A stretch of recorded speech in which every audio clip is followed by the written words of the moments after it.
Welcome to Every Coach Needs a Coach, the podcast for coaches of all sports and all age groups to learn from coaches and people they may otherwise never have the chance to meet.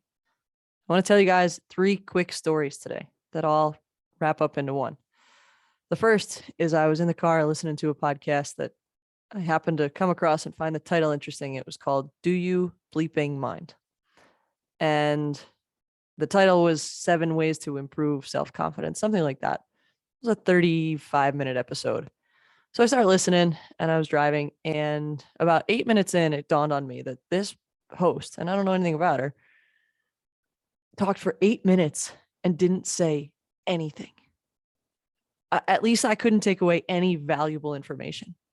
And it got me thinking about how much we talk and how little we actually say, which brought to mind 2 other stories that I'll tell you quick. The first one is I had a student of mine who was an athlete, maybe wants to be a physical therapist. So she comes to observe whenever she gets the chance at my clinic here. And I was telling her about a patient who comes in and he just talks. And I love him. He just talks. He talks. He stays here way longer than he needs to because he just wants to talk. And he doesn't really say anything. And she got really confused look on her face. She's like, what do you mean he talks, but he doesn't say anything? I said, your coaches talk, but don't say much. And right away she goes, oh, yeah. And it dawned on me that we do that as coaches. We talk a lot, but we don't always say a lot. And the last story I want to tell you is happened this morning, about 6:30, 6:45 this morning. I was walking my dog. We live by a cemetery. And the lady gets out of her car. It's a beautiful day. It's like 70 degrees at 6 in the morning in New Jersey, which is great in April. Gets out of the car, sees me. She goes, oh, it's a beautiful day. And I said, amen. And she goes, oh, but it's going to rain later. Well, yeah, that's what happens in April in New Jersey.